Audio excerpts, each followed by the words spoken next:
அனைவருக்கும் அபி கிராஃப்ட் சேனலின் வணக்கம். இந்த மாதிரி சோப் கவர் இது இருந்ததுன்னா எடுத்து வச்சுக்கோங்க. இந்த மாதிரி சென்டரில் ஒயிட் கோட்டிங் இருக்கிற கவர் எதுவாக இருந்தாலும் ஓகே. இதை வந்து இப்படி கட் பண்ணிவிட்டு இப்படி ரெண்டாக மடிச்சுக்கோங்க.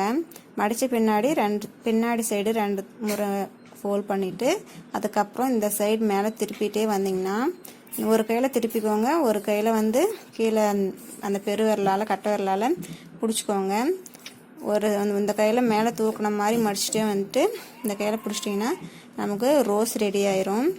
ஏன்னா இன்னொரு முறை செஞ்சு காமிக்கிறேன், நல்லா பார்த்துக்கோங்க. அப்புறமா பின் பண்ணிட்டிங்கன்னா சரியாக போயிடும். இப்போது இந்த மாதிரி ப்ளூ கலர் மேலே இருக்க இந்த ஷைனிங்கான கலர் இருந்தாலும் ஓகே. இதையும் அதே போல் பேக் சைடு மடிச்சுட்டு அதுக்கப்புறம் ஃப்ரண்ட்டில் இப்படி மடிச்சுட்டே வந்திங்கன்னா கீழே பெருவரில் வந்து விட்டுறக்கூடாது, அதை பிடிச்சிட்டே இருக்கணும்.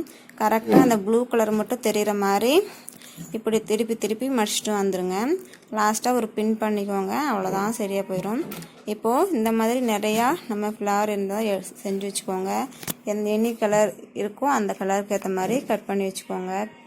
இப்போது இந்த மாதிரி பிளாஸ்டிக் பாட்டில் இருந்தால் அதில் இந்த மாதிரி கட் பண்ணிக்கோங்க. இந்த ஆல்ரெடி கட் பண்ணி வச்சுருக்கேன். இப்படி விரித்து வச்சுட்டு இந்த கீழ் சைட்லேயும் இப்படி மடக்கி விட்டுக்கோங்க. அப்போ தான் இந்த ஃப்ளவர் வந்து இதில் வச்சோம்னா கரெக்டாக தெரிகிற மாதிரி அழகாக இருக்கும். இதுக்கு மேலே நம்ம என்ன பண்ண போகிறோம்னா நம்ம செஞ்சு வச்ச இந்த ரோஸ் வந்து அப்படியே பின் பண்ண போகிறோம். எதுவும் ஃபெவிக்விக் எதுவும் ஒட்ட தேவையில்லை, பின் பண்ணிட்டா அது ஸ்ட்ராங்காக நின்றுக்கும்.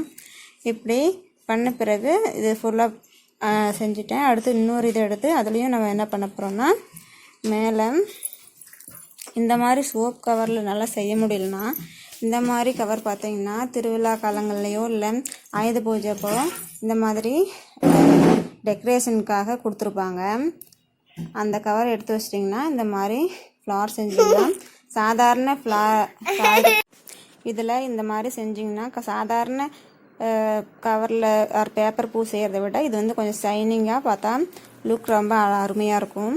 இதை வந்து மேலே இருக்க அந்த பார்ட்டில் இருக்க அந்த பிளாஸ்டிக் பாட்டிலில் இந்த மாதிரி ஃபுல்லாகவே நம்ம பின் பண்ணிடலாம். நிறைய கலரில் இருந்ததுன்னா அது மாதிரி செஞ்சு வச்சு இந்த மாதிரி பின் பண்ணி வச்சுக்கோங்க. இப்போது இதில் வந்து நான் எல்லாமே கோல்டு கலர் அண்டு சென்டராக ஒரு பெரிய ரோஸ் வச்சுருக்கேன். இதெல்லாம் வச்ச பின்னாடி என்ன பண்ண போகிறோம், ஃபெவிக்விக் யூஸ் பண்ணிவிட்டு நம்ம பின்னாடி ஒட்ட போகிறோம். பேக் சைடு வந்து ஃபெவிக்விக் அப்ளை பண்ணிவிட்டு சென்டராக வச்சு கொஞ்ச நேரம் அழுத்தி பிடிச்சிங்கன்னா ஒட்டிக்கும், அவ்வளோதான். இப்போ நம்மளோட ஃப்ளவர் பாட் ரெடி ஆயிடுச்சு. இந்த ஃப்ளவர் வாஷ் உங்களுக்கு பிடிச்சதுன்னா மறக்காமல் என்னோடய சேனல் அபி கிராஃப்ட்ஸ்க்கு சப்ஸ்கிரைப் பண்ணுங்கள். தேங்க்யூ.